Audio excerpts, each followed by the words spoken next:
talk to me. How are you, bro? I'm fantastic, brother. What's going on? Are we going to call you Dion or Big Money? Man, you Which tell one's me. better?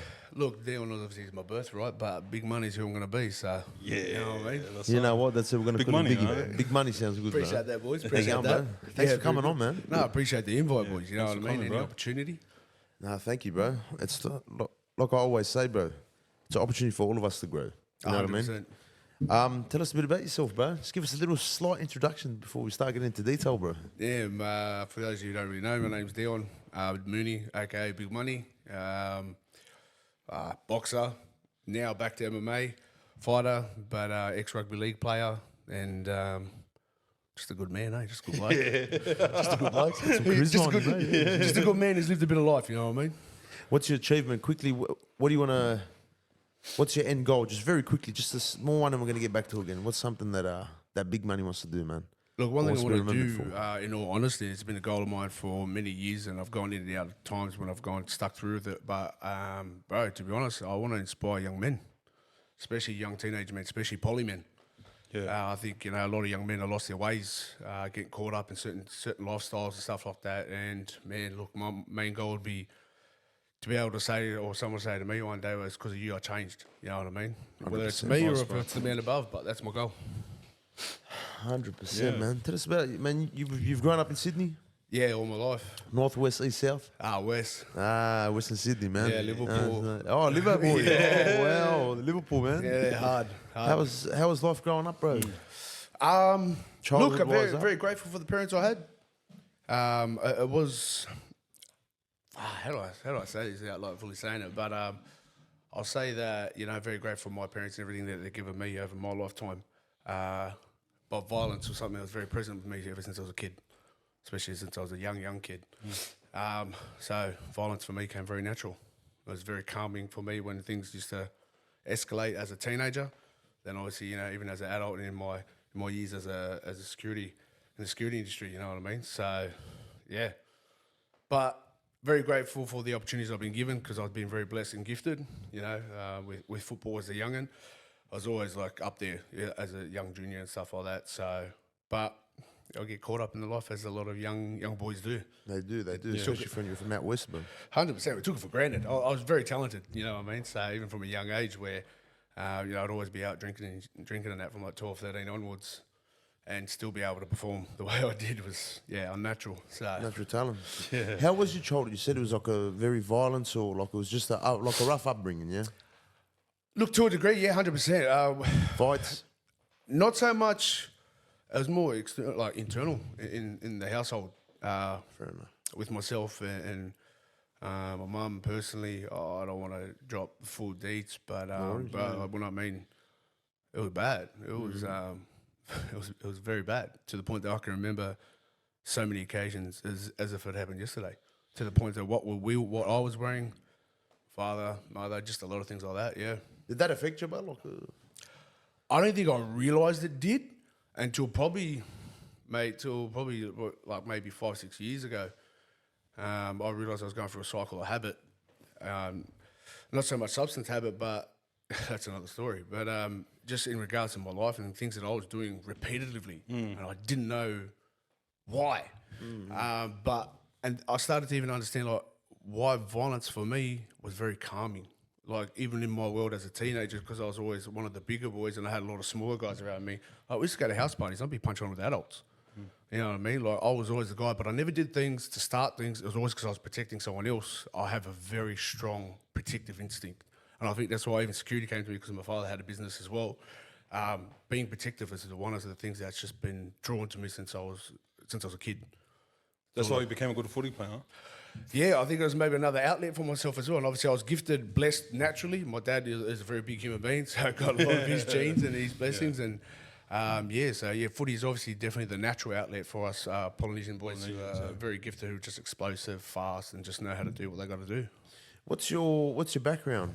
I'm half Māori and half Croatian. Wow. So my dad's huge and my mum's tiny and blonde hair. You'll never pick it when we stand next to each other. It's actually quite crazy. What do you class it with, the Maori side or the Croatian side, or you got a bit of both? Oh, definitely both, 100%. Because I'm like a chameleon, man. You can put me anywhere in the world and I'll blend with everyone. Like I even understand a lot of Arabic because I hang out with a lot of Arab boys, you know, the Christian and Muslim boys.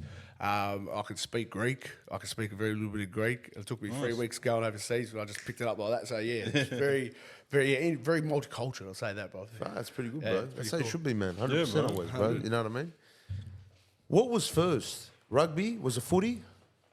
Or was it fighting? What did you want to be when you were at a stage where, like, I want to do something? And who inspired you? Was it any of your parents, someone older saying, listen, man, go do a sport, go do boxing, go do this? Or Well, as a young kid, I had behavioural issues when I was like 4 or 5 years old, 6 years old, which right now they'd probably classify as ADHD. You couldn't sit still, couldn't focus, couldn't do all that sort of rubbish. But back then, it was just like a hypo kid. yeah, just a hyper kid. That's how I see it as well. And copper hiding when you didn't listen. But my parents got me into karate as a young'un just to kind of help the energy thing and the focus stuff, which actually did really well for me to stabilise more, obviously paying attention and stuff like that. But yeah, it was definitely always rugby first. Played for Liverpool Cav Club when I was like 6 years old, and then I think it was about 8 or 9. I went over to Cabramatta Leagues. That's why, yeah, took off from there. And then your high school now. I want to get to your high school years now. Was this the cheekiness? What was going on here? like Still I playing went- sports? You were saying Yeah, I that? was always still playing. I was always like, even in year 6, I was like a size 16 shirt. I was like already over 100 kilos and stuff. And I came third in the 100 meters run. Like even in high school, I was 110 kilos. I came third. Wow. Like we were very just gifted naturally, but we naturally. trained hard about that stage. But year 7, went into high school, and then I was still a bit very big round. But then year 8 came, and then I went, I want to show you this. I went to the gym hard every day. Like you hit like a phase in high school where you just go 0 to 100. And as soon as you're at school, as soon as you're done, boom, straight to the gym, which was squash lands in Liverpool. And Oh, well. yeah, every day. And then obviously we had training outside. There's a lot of big boys there, huh? Oh, it was back in the day. It was Yeah, crazy. it's man. crazy. A lot of big boys, It man. was mad. It was a mad gym, bro. So like me and one of my mates, Josh Neal, and me and him were strong as fuck. Like we were 16 years old, and we were already leg pressing like 420 kilos for 16, bro. We were kids, you know what I mean? And I was already out deadlifting guys in the gym that were full grown men. So like, yeah, we just loved it, man. We just went hard, and then same thing. Footy was just a thing, but. Yeah, I love the women and girls and mucking around on the weekend. As soon as footy wasn't on or after a game and go hang out, and I'll be straight on the drink and that with everyone else. Yeah, since I was like 12 years old. Far out, man. 12 years Yeah, old. it's pretty bad. Pretty I bad. don't know. The hangovers of a 12-year-old, man. Oh, it was bad, man. Diary of a 13-year-old. I know, bro. But the shit that we would have done back in the day is straight out as young. But it's crazy. It's changed a lot of time, man. Oh, I look at it big now time. to like when we were growing up. Yeah. But also the other difference is we used to get bashed if we did anything wrong. Now 100%. kids don't even get a No, fucking. they That's get why. nothing now. But that's why I even think society's on its way out the window. Like you look at these young teens are fully out of control. It's because government's taking the power off the parents. So 100%. what can you do with that? And they're very dumb now, man. 100%. The Yeah, I common mean, sense they'd is rather just be on the isn't phone like that than Yeah. like actually go play some kind of sport. Yeah, 100%. Like, do you remember like running home and like the rule was be home before the lights off? Yeah. You know what I mean? Yeah, So like, that was the golden rule Yeah. as a young'un. Like if you weren't home before then, in trouble. On the weekends, in the story, I was never home. 4 o'clock in the morning. Never home. Man. Come back Sunday when the lights are coming on. Facts, man. I was never home. As long as you come when the lights are coming on. 100%. So, bro, how far did you get in footy? Mate, I was knocking on the door. I went from Parramatta 20s, and then I didn't get the crack over there, so then I took off, went over to Manly. I was in the under 20s assistant back then, and then I was having discussions. This is when Jeff Tuvey and what's his name done the transition. He went to Doggies. Jeff Tuvey did, and Des, Des, so yeah. Des was there, and then they done the transition.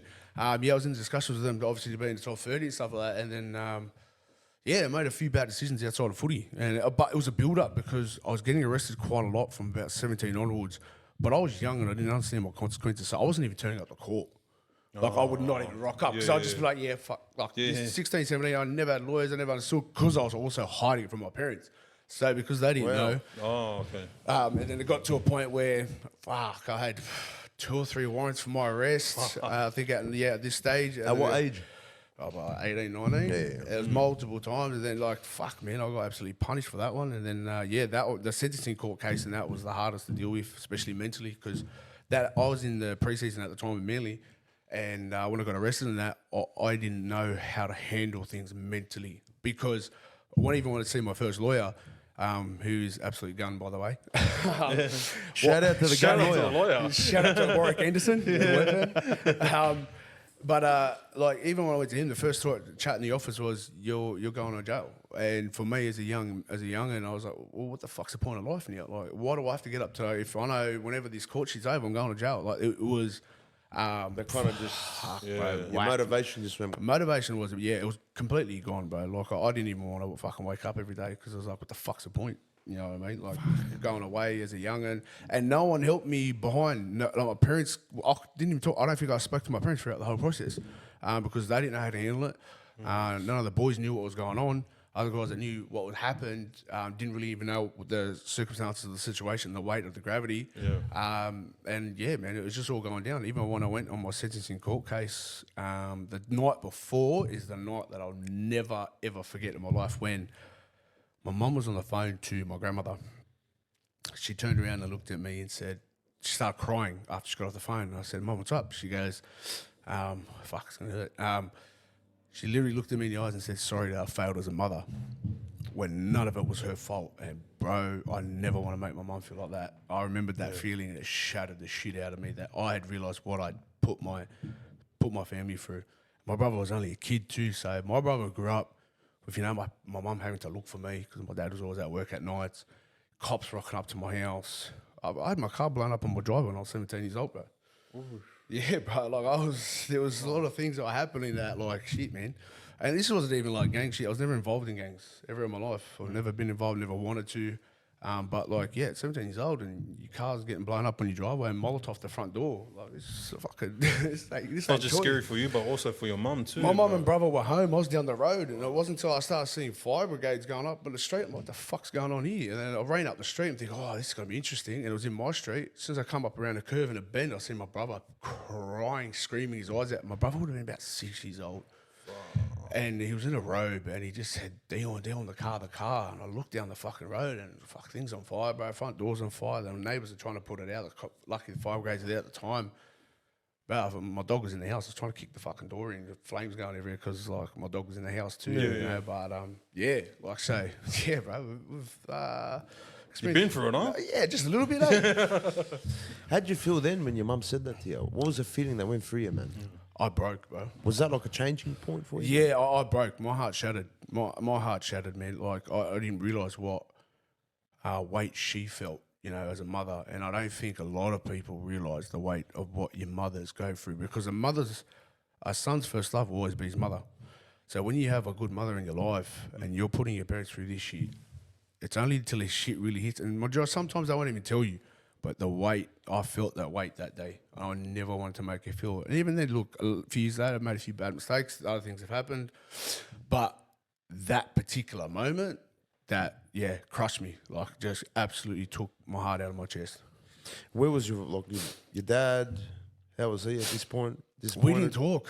Okay. But I think it was because he was emotionally stuff from the situation and not understanding how to handle it. But we come from a culture, especially being Polynesian #1 and Māori, we don't talk about our problems. You know what I mean? Yeah, until 100%. shit really hits the roof. Yeah, you know, and you're noticing the problem when the reactions happen over a drink or over something that's occurred, or you've done something and now there's a consequence to that action. So it's only then that you realise, fuck, there's a problem here. So yeah, it was even hard. Which I didn't understand then, you know, I'm only 18, 19 years old and not knowing what the fuck's going on and thinking I'm the only one involved in this until all that sort of happened. And then, sentencing day, I went to court and I had two mates. I stayed a bit hush about a few things that allegedly happened that didn't happen. And, but only two mates that rocked up to that sentencing court case that had nothing to do with nothing. I just met these guys not too long even before that, maybe a year into, not even. Because when I got arrested, they didn't even know what the fuck was going on. You know what I mean? Because one of the brothers, he was there. And he was just tripping out, like, what the fuck are you getting locked up right now, you know? So, fuck, there's a lot, man. And that's just one little... And that's just 18 years old. That's just then, bro. That's at 18, 19. And bro, what was with the footy then? Did they... So when I went out, I came back and I was a few weeks out and that, and then... I couldn't regather myself mentally because what happened before that, because the court cases took about 6-7 months, and so the original thing happened in about January, Feb, I think it was, and so they were just like, man, you're not yourself, you know what's going on, and then boom, just got the sack because I wasn't there, bro, and I didn't have any support. I had no emotional support, no mental support. Man, I've dug myself out of every bad hole that I've actually put myself in. How about your friends? Were you like around a circle that everyone They didn't know. They didn't know. Especially because I had a new group of friends that I'd met. None of them really knew what was going on because it was mainly accumulation of what had previously been happening. All these little arrests, all these little, not turn up to court, not going here, not doing that. I'd failed bail conditions a couple of times, apparently didn't check in a few times. So, it was a bit of a mad fuck around, and that was just back then, yeah. Were you spewing now when they gave you the sack at the footy thing? Like at the club? It was a blessing in disguise because, number one, everything that happened for the reason of which I wouldn't have learned my lesson to a degree. And number two, it redirected me because then it put me on to fighting. Because then I went to a gym in Wentworthville, Australian top team. Oh, yeah. Yeah, went down there. My mate opened the gym, Suman. Suman, huh? Yeah, Suman. Yeah, ATT. Suman, we're trying to find you, man. Yeah, bro, come on, You bro. reply to us every 4 days. I was on the phone. I had a FaceTime with him this afternoon, actually, talking about it because he didn't know that I'd organised his fight. And obviously, I've been with these boys for a very long time. Yeah. Good boys. Yeah, Good boys, bro, man. 100%. Bro. I Good love boys, those yeah, brothers. they They've are. stuck by me for a lot of years, man. So I got mad love for the boys from ATT, bro, 100%. Tell him, man, we'll come say hello. Yeah, I'll message him. I'll definitely let him know, bro. I'll give him a ring. I'll definitely give him a ring, bro. He's the G, man. He's So a good then dude. you reached out to them or like... Yeah, he had the gym. So me and Swimming were friends prior to them having a gym. Okay, and he so told you to then come around. he said, bro, just come, And obviously I'd put on weight because I hadn't been training and stuff like that. So then I went and then, bro, next thing I think the first week I lost like 6 kilos or some shit. And then he's like, bro, do you want to fight? I'm like, fucking oath, let's do it. Then, And he was in the UFC, eh? Who? Suman. He did fight in the UFC. Yeah, him and his brother. He was even on the Ultimate Fighter. Yeah, he was on the series. yeah, which yeah. he was Daniel funny, Cormier, man. yeah, He was so funny on that, bro. He was Yeah, a he crack was, up, yeah. man. Him and Daniel Cormier had the funniest little fucking go back So to each what other. now? So like, he said, come train? Yeah, Is that came started? trade, yeah, because I didn't have anything else to do now, and I was going through this process. And then literally, I think 4 weeks later, I was in the ring punching on. Wow. Like, yeah, literally 4 weeks later. There was no like proper camp, obviously, because they were fresh, establishing Australian top team. And then I was just eager to compete. I'm just a competitor, man. Yeah. I don't give a damn what time and day, and if I'm in the best condition or not. Like if I'll say I'll do it, let's fight. I'm down for it. Was that for like MMA or boxing? Yeah, it was MMA. I didn't get into boxing until recent, but it started off MMA. How was that first fight, bro?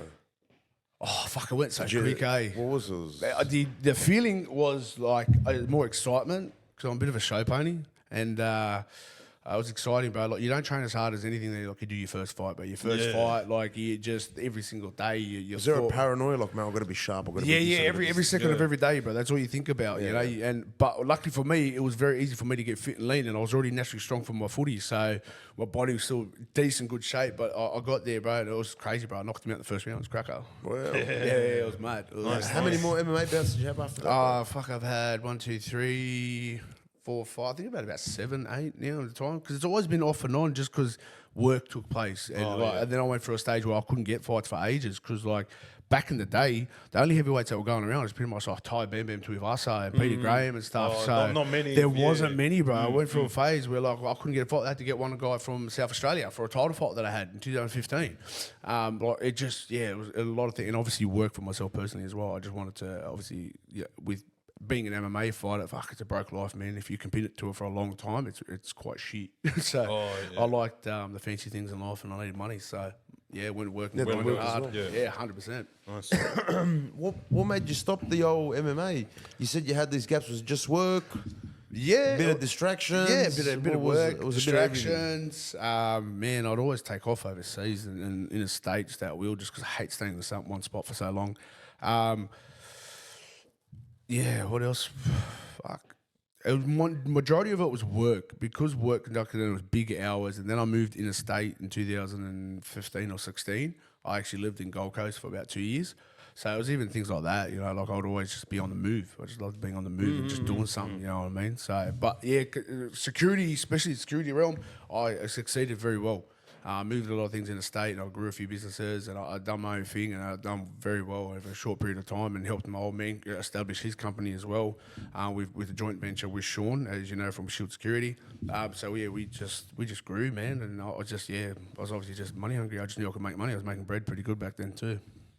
And did that put your like MMA career on the back burner a little bit? Yeah, it did. It did, especially for a while. Was that because good money was coming in as well? You're like, Yeah, I don't know, I don't 100%. really Because need to then I knew train I'd have and to blah, blah. sacrifice, so much time, energy, and effort, and then finances. Like, man, I was just so like, oh, I got to make things happen. You know what I mean? Is the money that bad?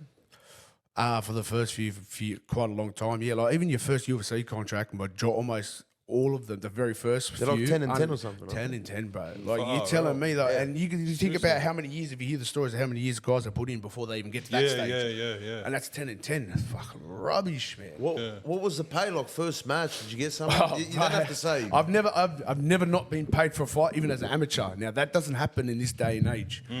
Back in the day, I've always had a decent like following, decent backing, and all promoters knew just because of my personality and my shit talk game and my good old charisma and good looks. I'll get people sitting in seats to watch fights. Yeah, you know what I mean? Yeah, he's got it, He's got it.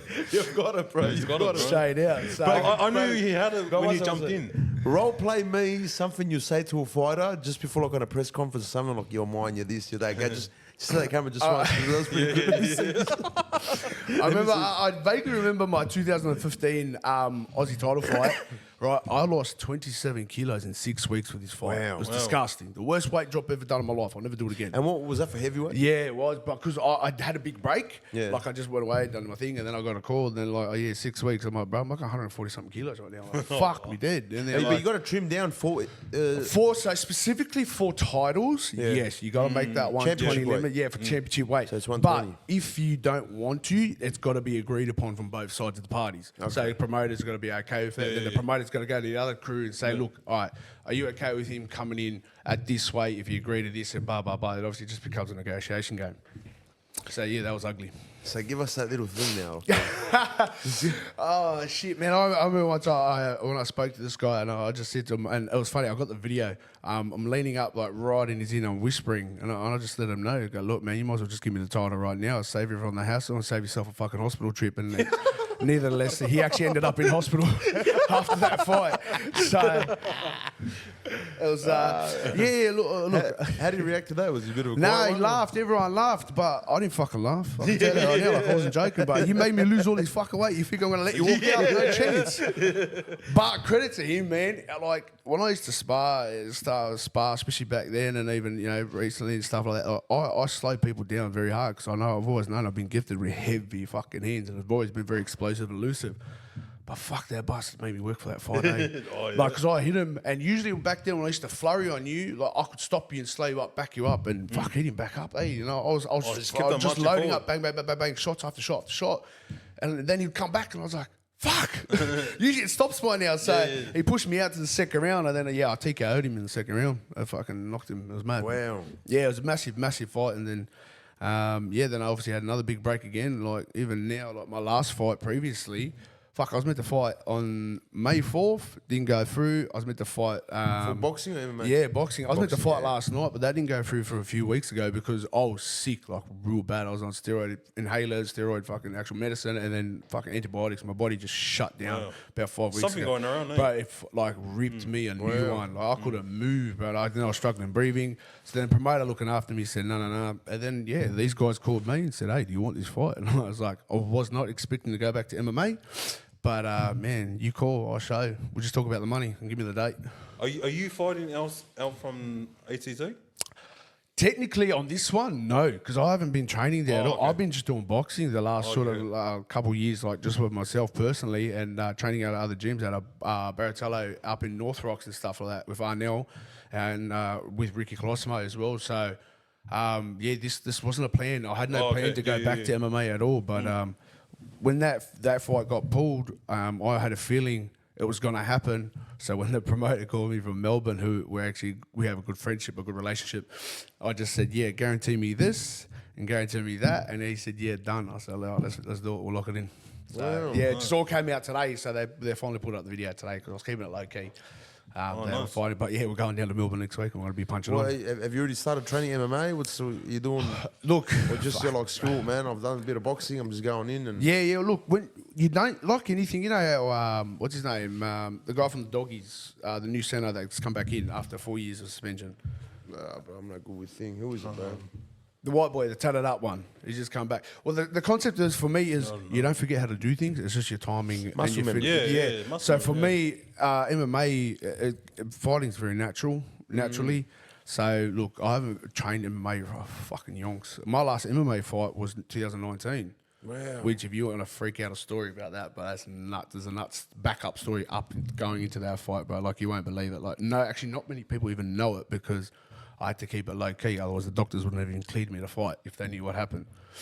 But I haven't fought. We're going to get to that next. Yeah, we'll get to that one next. But yeah, I haven't fought since then, and I've versed the #1 ranked Australian heavyweight Randall Ray on 10 days' notice. He rung me when he was fucking pissed as a parrot, and I go, "What the fuck?" I thought he was talking shit. So I rung him the next day. I go, "Oi, were you being serious last night or what?" And he goes, "Yeah." He goes, "No one will fight me. Like, no one in the country will take it on short notice."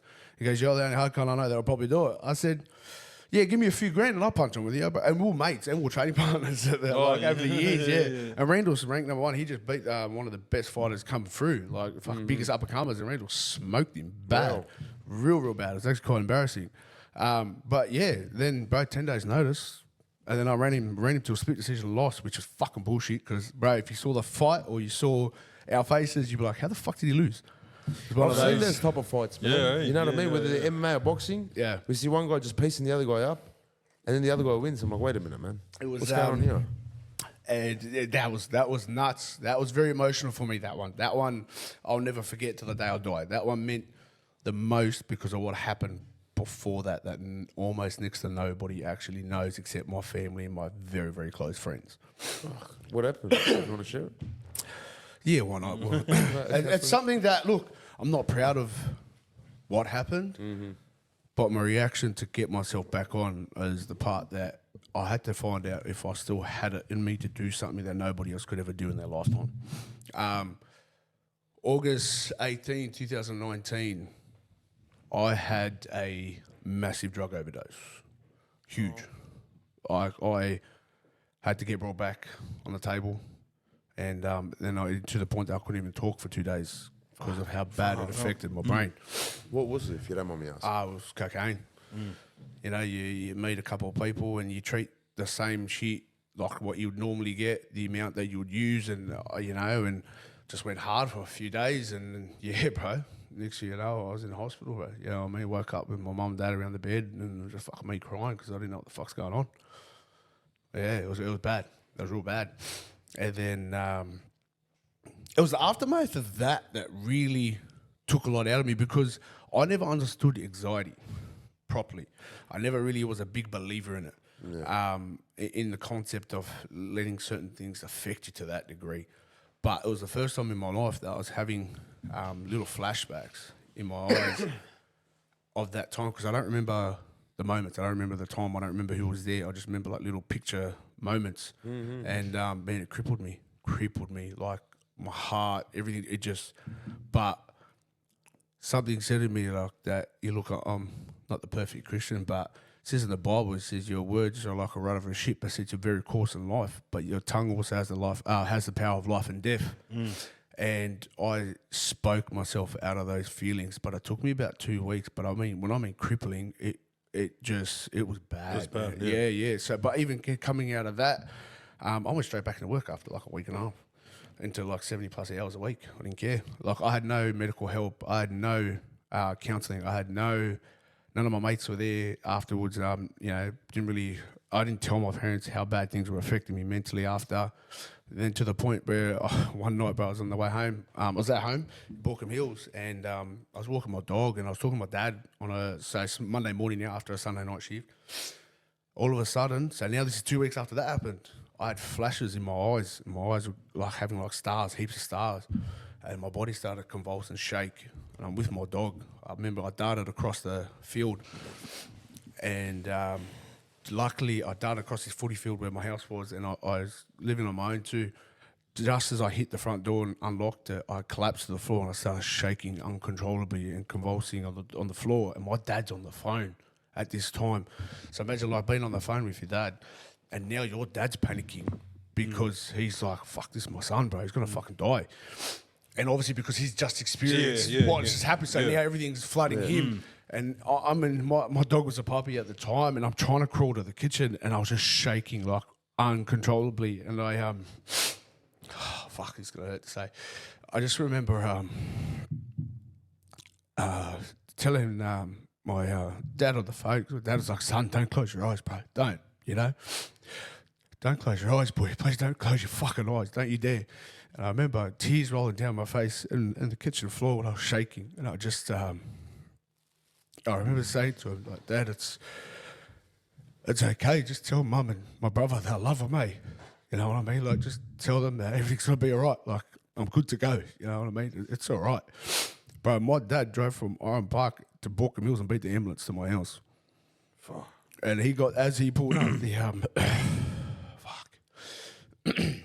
sorry, bro. Fuck this. No, you're good, bro. That, yeah, that feeling I'll never ever forget in my life of I'm gonna die here, like for real. Like that was 100% given. Like, and you're talking to your father on the phone. Imagine him hearing those words in the process that your son's about to go, and but yeah, I was 100% like in my mind. And the other hardest part about that, I was like, fuck, I'm gonna die alone in my kitchen, man. Like, fuck, Yeah. fuck this, bro. This is fucked. And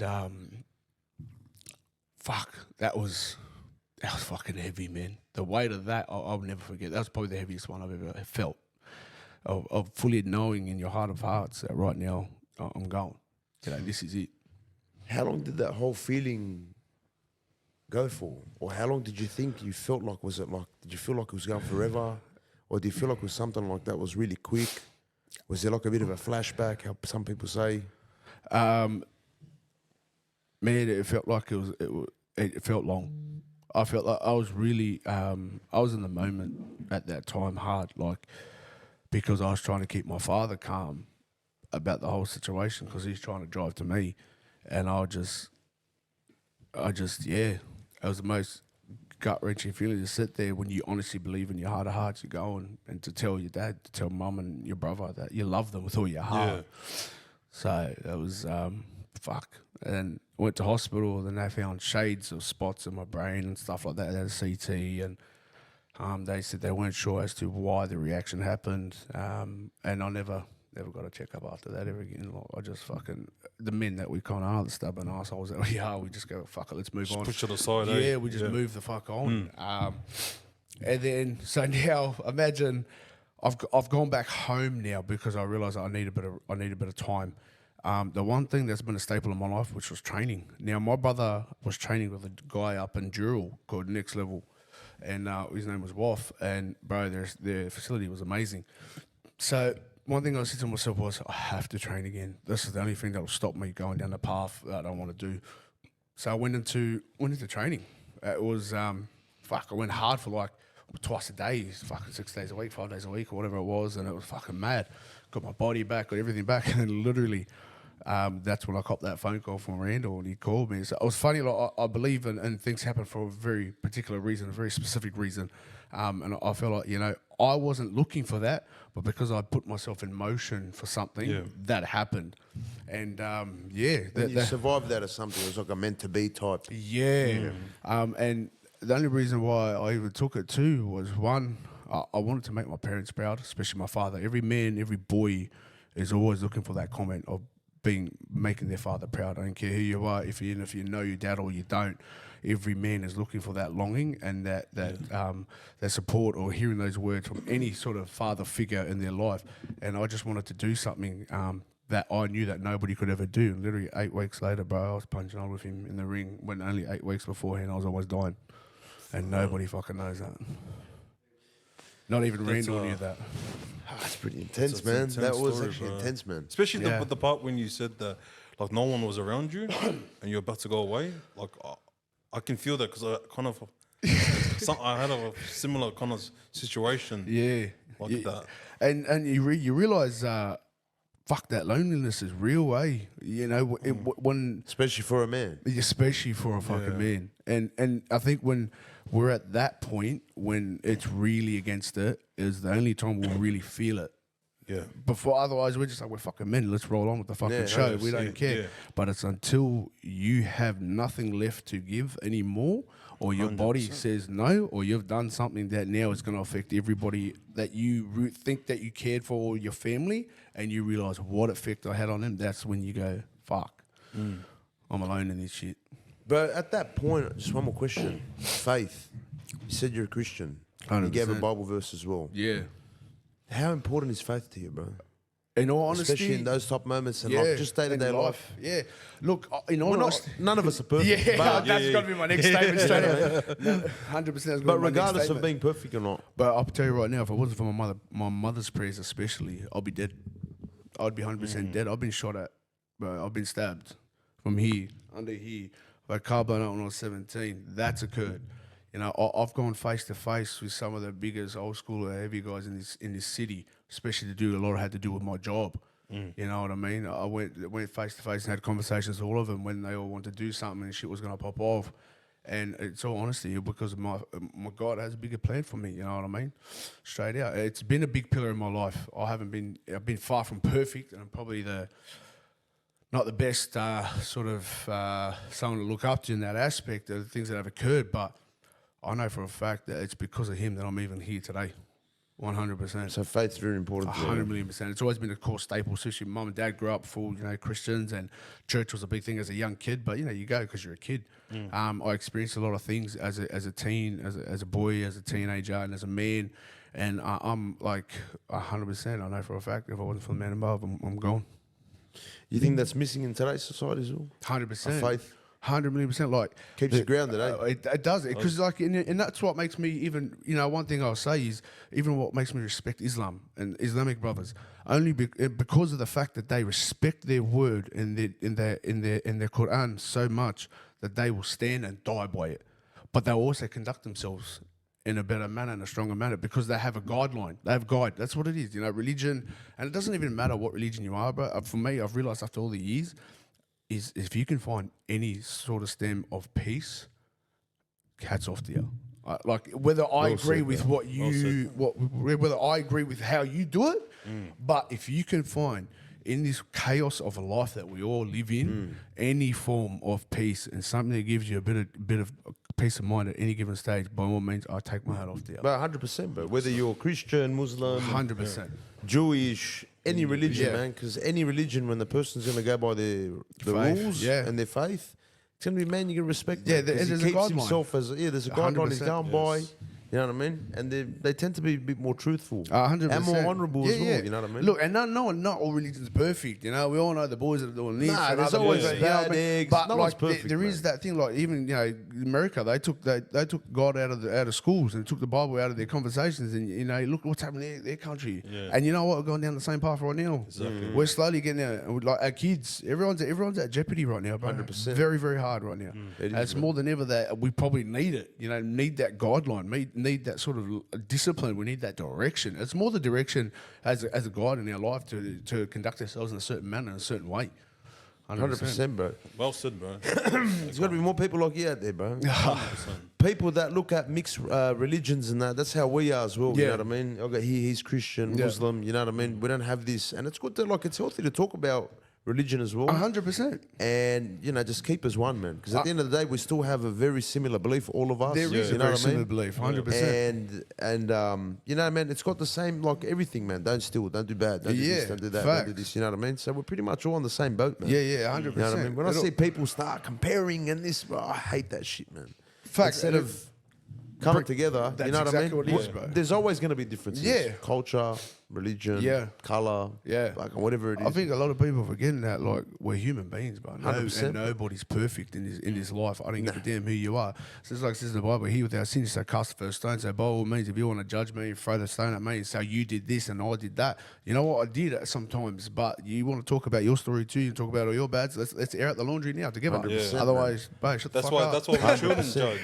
No, That's bro, why I we get you, shouldn't bro. judge, Because the yeah. ones that judge the harshest are the ones that have the skeletons in the Yeah. closet. Yeah, 100%. You know what I mean? 100%. They're the ones know that they're hiding something Yeah. and that no one knows, so they can go start judging other people. 100%, I think that's Most piece of shit type of person I could fucking meet, man. And I now, hate we're people just like falling that. down the trap of excuses, bro. You know Yeah, what I but mean? 100%, Like, we bro. can excuse everyone's behavior, and we have to fucking let them say what they want and do what they want No and conduct accountability, themselves. bro. Yeah, 100%. You know what I mean? Accountability and responsibilities out the window now, bro. No. So now, MMA, you've come from this now, the story that you've shared with us, which is pretty crazy, man. Yeah. Now with boxing, what made you change from MMA to boxing, bro? Bro, to be honest, I've always been very gifted with my hands, just naturally. And I remember I was helping out a few boys out in Bulldog Gym.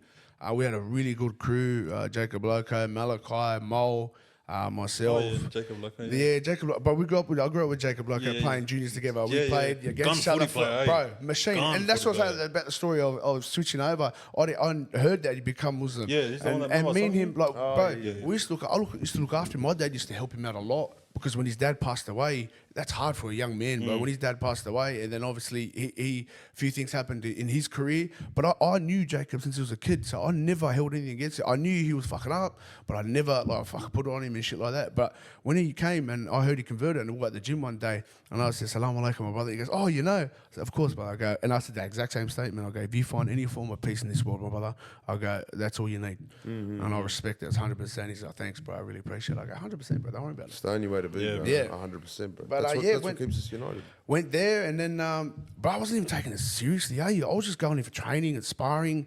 Straight out, I was on benders and shit. I was mucking around too much still. But like, bro, I swear to God, this is gonna fucking wreck you out. Like, I swear to God, bro, there was this time where it was me and Jacob. I used to come off fucking 2-3 days, yeah, and go straight into the gym and go like 17 rounds of sparring. And I used to towel people up, bro. Like, I used to fucking smack cunts. Like, I used to actually beat these cunts, and then I never really just stuck it and held it and committed myself fully. I was just too much in doing my hands in the pies and doing other things, man. You know what I mean? So I was just very, and then I was traveling a lot for work also, so I was always away, like interstate and stuff like that. And then I'd get bored and I'm like, I want to take off for a bit as well. So, and how I fully committed was, to be honest, the last few years have been a bit of a wreck for myself personally. You know, or I had access to finances and I was just living the life on my own terms. Like, fuck, man, I was doing whatever I wanted. I don't think I spent more than 3 weeks in Sydney at one time, but I was always out. I was always like going overseas or interstate or down the coast. Like, I was just going all the time. But I knew that it was going to end. I knew. Because I started to hate the man who I looked in the mirror. I fucking hated myself, bro. And that's the only time that you realise you'll change is till you really hate that guy that looks at you back in the mirror. And I mean, you hate him. Like, you think he's a putrid piece You of didn't shit. smack the mirror, did you? Huh? You didn't smack the mirror. Nah, you know what happened? I went to smack it and he moved. So even he was too quick for me. Straight out. So it was a bit of tough. Good with your words, bro.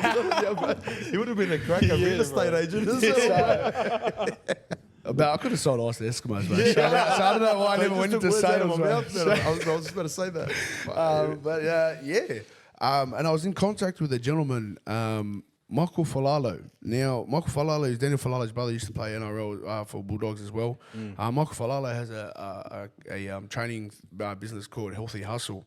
Now, my brother and all those young boys, so I used to help my brother and his young boys like Gordon Chan, Trey Mooney, and all the young junior boys that used to always. So during COVID and that, I used to go take them training at Cabra, and Frank Pritchard sometimes be there, and I used to train with the boys because we were just always together. You know what I mean? A big group of us and stuff. So, but then he started he'd done his own thing. Obviously, I was busy doing my own thing, and my brother went and joined him. And heaps of the young boys, like, so now he has a stack load of NRL boys during his preseason programming, and some of the boys come through during the season and stuff like that. So my brother's been with him for a minute, and I remember communicating with him throughout the year prior, but I was still in that life. I was still in the life of doing what I want when I want, and but I was a mess, man. But you know, I was just living life like an idiot. But I never committed to him because I knew that I'd have to change something. And I wasn't ready to change. Yeah. I was not. I knew what it would take for me to go to really say, yeah, let's do it. Even a couple of times I think I messaged him and then, oh, bro, you know, like this, that. And it was really because I was off my face, you know what I mean? Being an idiot, you know. I was meant to meet up with him in the morning. I'm still sending it. But, at the beginning of the year, he met up, we chatted, and he said, if you commit to me, I'll commit to you. And, bro, like that for me, just having someone back me and believe in me again to remind me of who I am. When you do that especially as an athlete, let alone a man, fuck, man, I was just like, yeah. But I knew I was now ready to change my life. I was now ready to turn that shit away and walk away from a lot of shit and commit myself, because I knew that fighting isn't just what I do. It's kind of who I am also, because it's a part of me. What that life, whether from a child, from a teenager till a man now, whatever it is. But man, he believed in me, and I looked him dead in the eye, and I said, "Yeah, bro, I'll commit. You know, like let's run it." And man, fuck, we just went hard for fucking weeks after weeks. And he, straight out, Michael Falalo, he saved my life. He saved my life, because I would have, honestly, I would have died again. I would have gone in that path again, 100%, 100%. And what does he do, Michael Falalo? What's his programs and that he does? So he's a strength and conditioning coach, mentor, and also he trains very high skill athletes. Like a lot of NRL boys go to him, and now he's even picking up a lot of guys that are trying to transition through to the NFL from the Aussie side. Wow. He's got a few athletes like that. And but what I loved about what even he brought me involved in, because I was one of the older guys, is a lot of boys. There's a couple of young boys that were like top 30 or just under that mark, and then went away. You know what I mean? They went away, and now they're coming back, and boys that made really big, drastic, bad decisions, but they were in that picture of being the next up-and-comers. And that was another thing I loved about it, because I see myself as a leader amongst these young boys to try and help them come through and realise that, fuck, I live their life. I know what you're going through. I know what you feel. I know what you're hearing. I know what you think life's about, and the boys. And me training as hard as I did, I started to realise that, like, fuck, these boys are paying attention to how I'm living stuff, because 100%. they've heard about me. You know, a few things that might have happened or may have not happened. I don't know. But they'd heard a few things, you know what I mean? So I realised the impact that Michael had on my life, and now that I was trying to, that without me having to try, is impacting their life as well. And then even hearing, the biggest thing for me, even getting back, because I wanted, fuck, he doesn't even know this, eh? My brother, Dion Mooney, obviously plays for Canberra Raiders. My biggest thing for me coming back, because he hadn't seen me in the best of lights previously. A few things even happened last year that occurred, and I remember him, fuck, he was so pissed off with me in the state that I was in. So for me, I wanted to commit myself also again, because I just wanted my brother to be proud of me, eh? Yeah. Especially being the older brother, exactly, because I'd achieved so much so young, and I probably took a lot for granted, as we do and stuff like that. I just wanted him to be proud of me, because my brother was like under 16s and stuff. I was captain, 18 captain, Australian schoolboys, fucking 20s captain. Like my brother's my brother's like the biggest name in his age group. Are you close with your brother? Not as close as I'd like to be, obviously, because he lives away as well. Yeah. But also, I want him to live his own life. Like, you know, he's living down in Canberra and has been now for the last 4 years or so. You want to stay in touch, bro? Yeah, we chat. Like, we actually had a conversation today. We chat every now and then when we can, man. And I love that kid to death, eh? Like, my brother's heart, my heart aches for that kid. Like, I love him, and I protected him as a young'un, because of, especially the violence and shit that we dealt with the kids. I protected him from seeing anything or understanding everything that was going on. Now, I know as me, I directed him on what not to do. So when you have siblings, your siblings either go the same way, same or way. do the opposite. I was just gonna say that. Yeah, they either do one or the other. And I'm thank God that he went the full opposite route. Like, he's the first Mooney to finish school. He was like a really high achiever in school, even his academics. And like just his discipline from a young age that he committed to with training before school. We had to take him to school at Westfields before school started. He would train in the gym, then he would train at school for school, and then he would train in the afternoons, either whether it would be for Cabramatta Leagues or for Parramatta. That boy was the most committed young man you ever meet in your fucking life. I promise you, you will not meet a kid who's more mentally disciplined than that boy right there. Wow. You won't beat him mentally. And just with like Islanders in general, like not many are committed.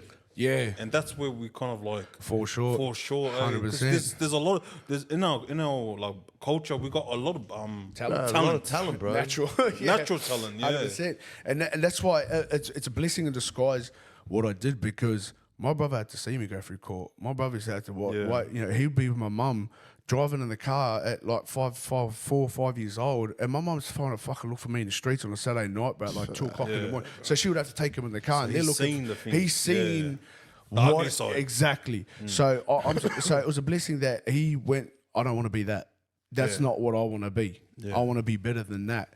And you know what, man? Thank God, you know, he went down the track that he did, and because he deserves.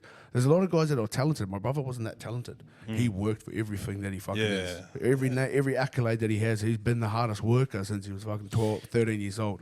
A hard worker will always Outdo talent. Yeah. Always. But if A lot of talent people works say that. hard, a lot of people say that. yeah, right? 100 it does, because you know what, the hard you got work, that discipline. the discipline Yes. lasts a lifetime. That's the problem, because the discipline becomes a long-term habit, especially when you start it from a young age. My brother wrote a check for himself for, when he was young and kept that in his room, $1 million.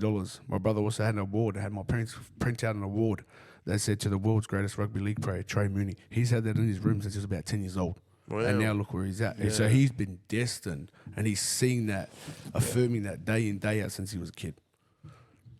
Shout out to the hard worker Mooney, man. But I still got him covered if he wants to have a swag. Bro, see that how you saying that, you know, for the young guys and that, you've been through something and you're giving them a bit of tips and that because you've been through it. Do you think, because we've had a guy on here that was suffering from addictions, but it was a different topic. He came from Melbourne.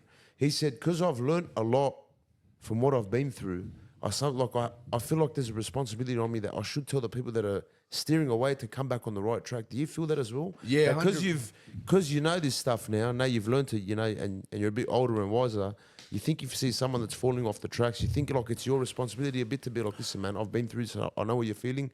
Come back this way. Yeah. 1, 2, 3. This is what you're doing. You're gonna be back on track. Don't do what I've done, because these are mistakes, and you might go down this path, and it's not an ugly path, and you might not recover. Yeah, 100%. I definitely feel that after all these years. You know what I mean? I've been a natural born leader since I was a kid. Everyone looked up at me because I was naturally the bigger guy, the protective guy that done. I used to do all the shit. But yeah, even especially now with these boys, you know, like it's been hard because you sometimes, especially as polys, we sometimes swing back to old habits pretty easily. Pretty bloody easy. Easy, yeah. But I just wanted to remain different, and then that's what also kept me on a straight path of like, okay, it's not about me now. And I think that's the greatest thing you can have in this world, is having a goal and having a purpose that's bigger than yourself, because you will go only so far for yourself, but for somebody else, if it's a family member or if you got kids, you will go a hell of a lot further because it means more than just you. This world and your goal has to be bigger than you, because it just has to be, because there's no purpose behind you being something on your own. It ain't meaningful. It doesn't have no value or substance. You need to be able to aim something bigger, because even if you're a young man and you're getting older, your goal is to what? To be able to provide for your family, to be able to do this. And for me, I realised like shit. Even though I've known this for a long time, but obviously, you know, we swing left and right, and life happens, and we get caught up in the stuff. And I was like, man, like we're making a difference, because some of these boys now are back into the rugby league systems, and they're having a crack again. You know what I mean?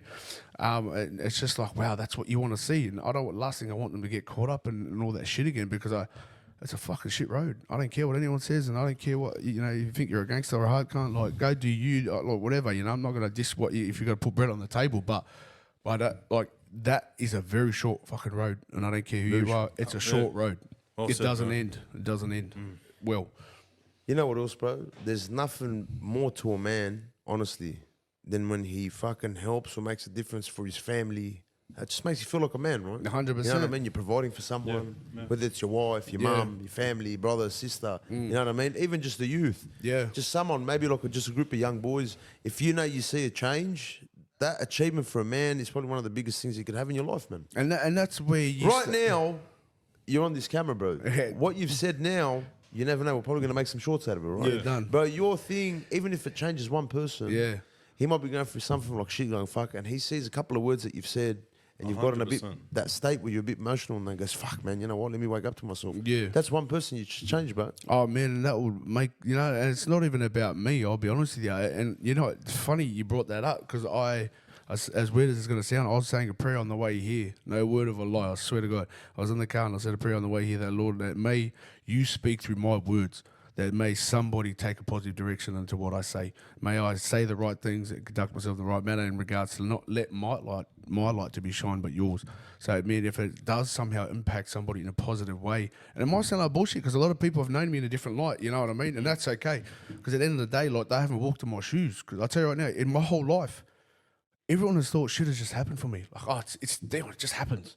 You know, it just makes it happen. You know, it's easy for him.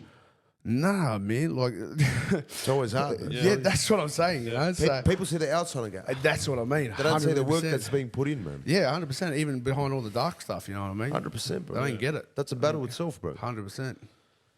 So now, Talk to me. back to boxing. Yeah, I know we always detour it out. Nah, it's good, bro. Yeah, It's good, yeah, bro. yeah. You know, like this is what I like, bro, when real talk comes out, bro. Yeah, yeah.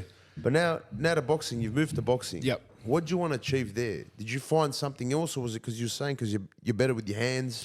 You could take advantage of that. Yeah, I did. Was it a bit of a financial thing as well? No, yeah, financial definitely over. Or was it a whole It kind of was package? it was I'd say it was a package with boxing. I realised like Georgie Rose has done great with No Limit and has really put fucking boxing in Oz yeah, on Oz. the map, bro. Like if you looked 5-6 years ago, no one gave a fuck about boxing here in Australia. No one, you were talking about this boxing. I'm like, who the fuck's that, bro? But now, especially in heavyweight boxing too, everyone loves heavyweights, bro. Now heavyweights have come back because you got all these guys coming in. 100%. Usyk, Joshua, 100 million Fury, percent. They're like they've really Wilder. turned the value on heavyweights Oh, again. bro, And it's here back in up again. Oz, like let's be honest, and anyone in general in the fight game, it's a gladiator sport. People love people punching on, bro. Period. You know what But I mean? you're never gonna And stop that. heavyweights. No, there's not, especially obviously in the Australian circuit. No one's going in there to just try and win points, bro. You know what I mean? We're trying to go in there, go knock in your there, head finish off. 100%. We're trying to finish the fight and fucking look good while we're doing it. But you have seen that. I like watching lightweights and that because the division is Yeah. dangerous. But heavyweight boxing and UFC like MMA and that. Yeah.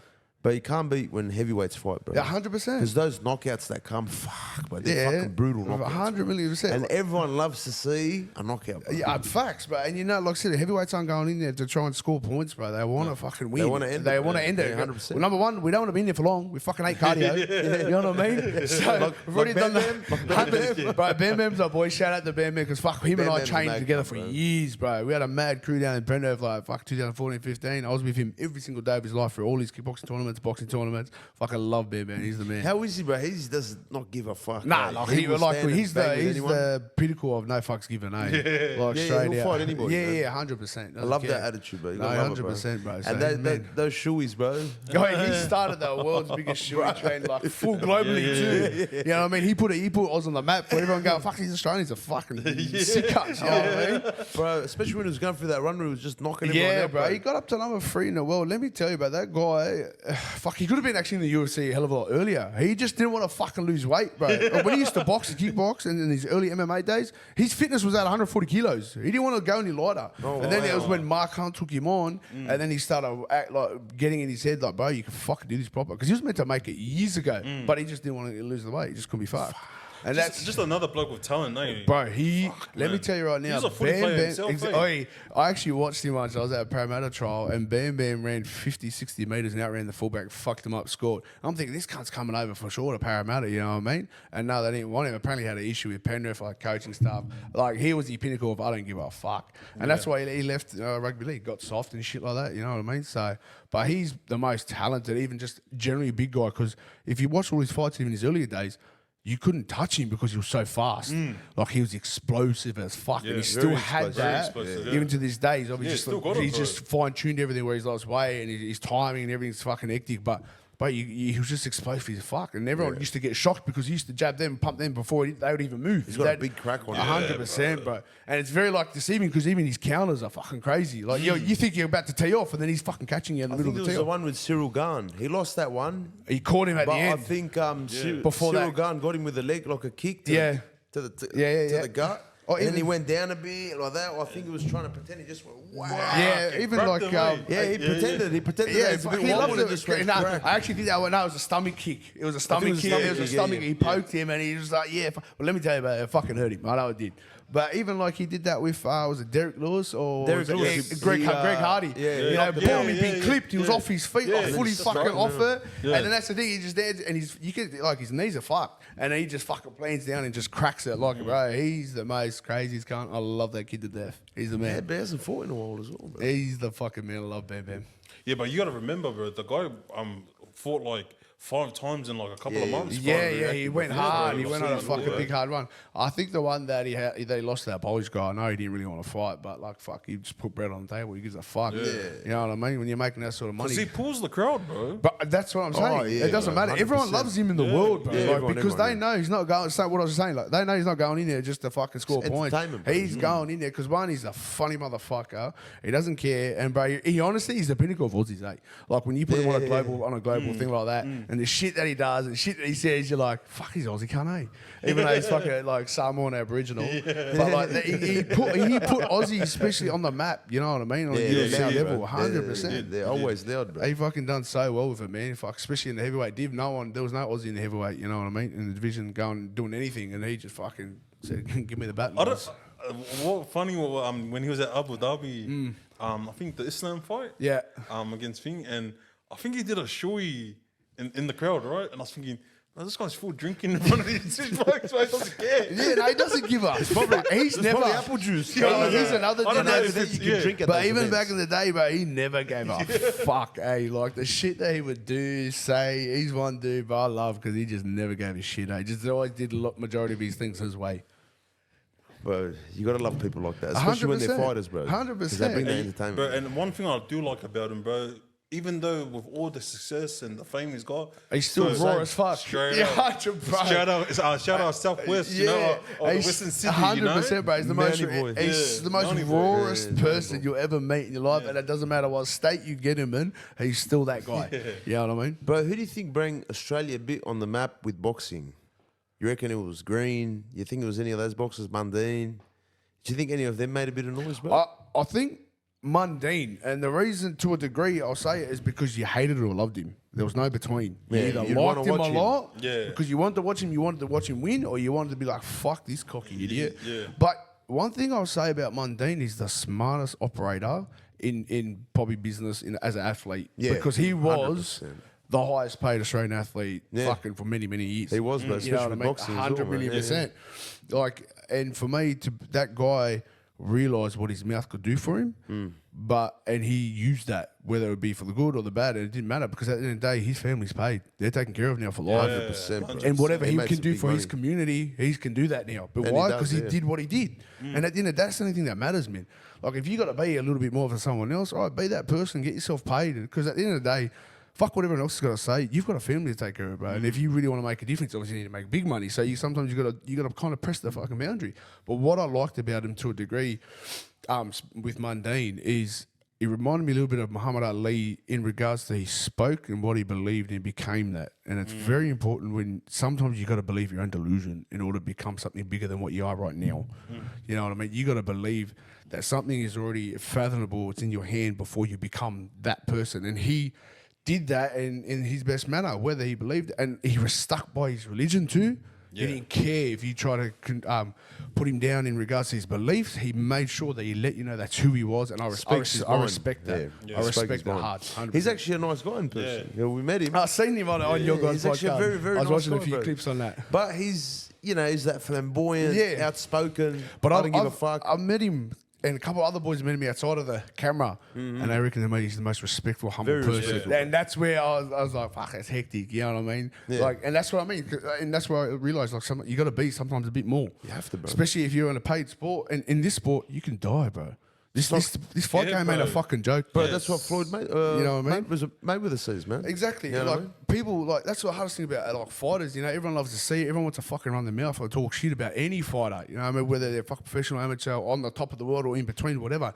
But bro, like people don't get. You can fucking die. You can die in this shit. One bad day. It takes one bad shot, and you can literally die or be paraplegic for the rest of Bro, I usually find the biggest critics. Have you seen how they look, bro? They look like scrawny little fucks. 100%.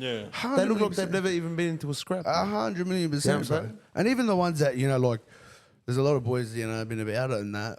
The fucking ring's a different world, bro. I don't care who you are. The ring is Bro, a that's different some fucking win or world. lose. 100%. But like I'll tell you right now, the emotional, what you feel on the ring compared to it, I could not even blink and see 20 cunts and go, all right, let's go, boom, shirts off, let's roll. Not even think, get it done. But the ring is a different world, bro. because you're training and you know that somebody else is training every single day, waking up, pissing and fucking shitting and eating to beat the fuck out of you. And it's not even that. And I think you understand that it's when it's on a public level too, because you're in front of your family, your friends. You don't want to lose. And as a man, that humiliation, and you know, I've copped a couple of L's, but like that feeling, bro, it's fucked. You know, the emotional, especially on fight day, man, it runs, and then the doubt kicks in, and then the adrenaline drops, and then you're fucking like, why the fuck am I doing this? This is stupid. What the fuck? I want to get out of here. And then you got to convince your mind that the emotional roller coaster that you go through as a fighter is nothing. Even when I was playing, I've won games, saved games to win them. I've played at high levels. Nothing emotionally and mentally is like fighters, bro. I don't care what you say. Nothing. There's no sport like it, I promise you. There isn't. But only a few people can walk into the ring and like actually fight. 100,000,000%. Not everyone can do it. No, you got to respect anyone that jumps. Yeah, Gotta 100%. respect Like I said that earlier on, like even guys that aren't doing great or don't have the best records or whatever, It's the courage, bro. like, I commend it because like it takes a fuckload of balls and sort of stability in your mind. But I actually think you got to be a little bit unstable to be in this game. Yeah. Straight out. Like if you look at the top guys in the world in any combat sport, they're fucking crooked, bro. Yeah, they don't like give a fuck. they've either been drug addicts, alcohol, violence, like something. They've come from that life where there's been something that's been Or they've interrupted. seen it, And you know? Or they've been in a rough upbringing. Yes. There's something extreme about them. Yeah, 100%. You know And, what I mean? and it's the only way. And even if you get to a certain point, that's what separates the fighters, the top fighters in Yeah, the the world. elites. It's those guys that you hear their story, you're like, fuck, bro, what the hell? Yeah. That's why you can do what you do. Yeah. Because there's certain levels in fights where you get to a point where you're making it or you break. You're going to break right here. So a lot of guys don't have that little extra leg mentally.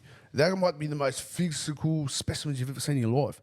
But that mentality, bro, is where it at. Yeah, 100%. It's been able to go, okay, I'm getting up again, and getting up again. And that's the mentality of being, let's get up again. Let's get up again. Let's get up But again. how did you feel when you lost? Like, what was your first feel? How did it feel like? Were you like, oh, fuck? It was 50-50 for me because one, I took a couple of short notice fights without giving a fuck. I just wanted a payday. But I couldn't throw right hands because I've had 2 shoulder recos on my right, but I used to sneeze and my shoulder used to drop out, like sneeze and just pop for no reason. So I didn't really care. It was just like, well, I'm fucking here. It is what it is. You know what I mean? And that's why I fucking hated it when people use excuses to. This has happened. I've hurt myself here, and I'm like, bro, I couldn't even fucking throw a right hand, bro. And I fought on Pavilion on Hex 4, then was fucking many years ago now. I couldn't throw a right hand. I didn't throw a right hand the whole time.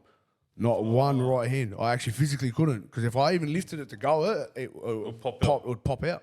Wow. So I held it. I just gunned it, held it on, and even I was getting battered the first fucking round. I got absolutely fucking annihilated. And then the second round came. And I was like, fuck. And I was gassed because I didn't train for it. I just took it. I was living in Goldie at the time. I wasn't even training and shit, bro. I was like, fuck it. You know, I just want a payday. Who cares? And, I switched up to southpaw and I bombed him with this fucking overhand left.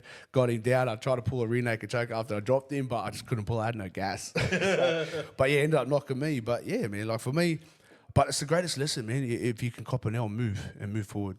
Yeah. You really can. Like, and fighting is the greatest version of life, straight out. But have you been like, has there ever been a KO on you?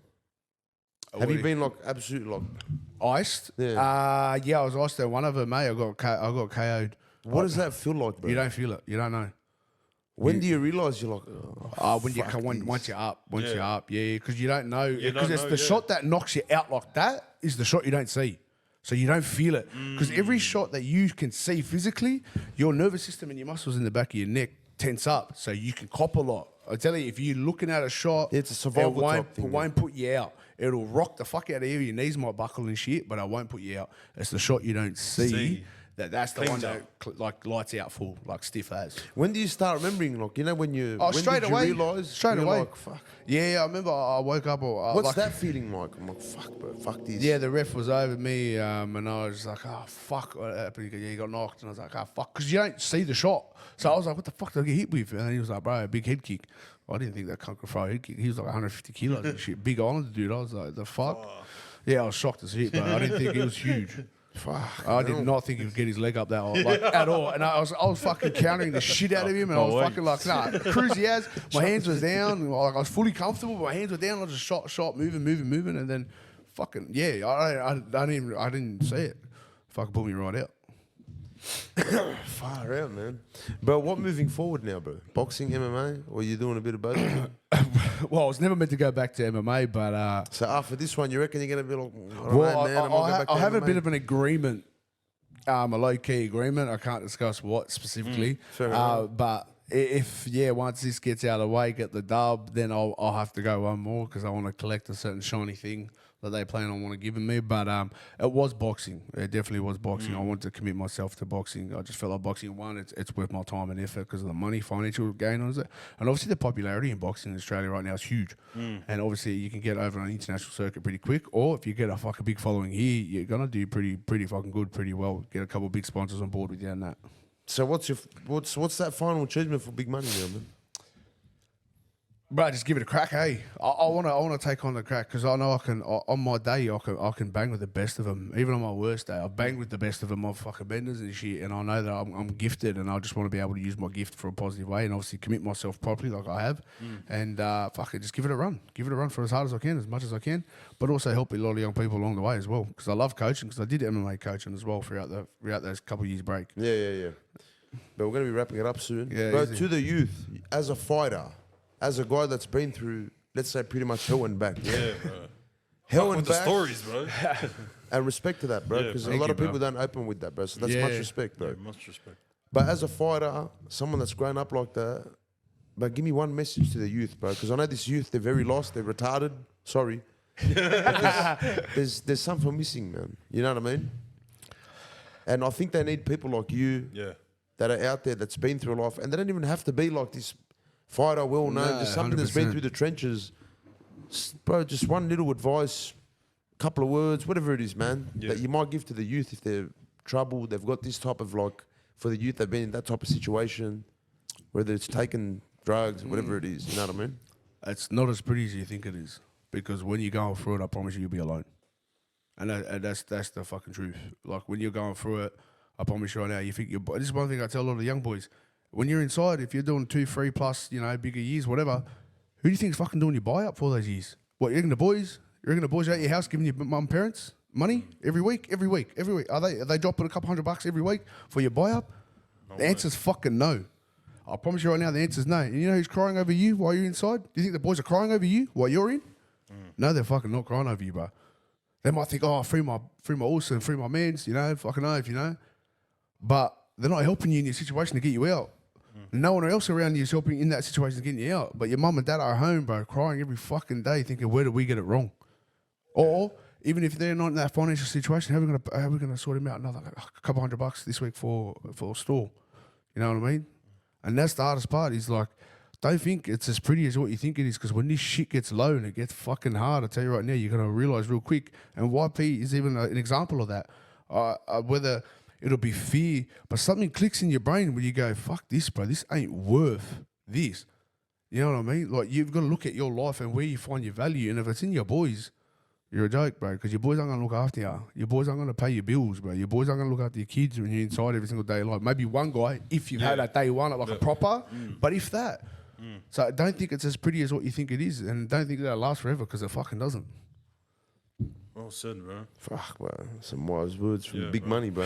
Thanks, boys. And it's good that you brought up that YP, bro, because Yeah. it did click for him. And he had everything. Yeah, He had and the fame. that clicked when he first got out and he did that song. The other when he dropped that other song. What was that one called? The out of sight. Out of sight and out of mind. And yeah. that was very, very valid to this day. That the fact that he was saying when I was gone, nobody cared. Yeah. Now he's all want it because I had the bread. Now he's and that, I same situation. I realized when I had all the bread and the stuff like that, fuck, everyone was there. Everyone's your fucking best mate.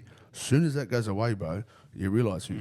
Straight the fuck out, you realize. And lucky, I think his situation a little bit different too, to where his boys had money.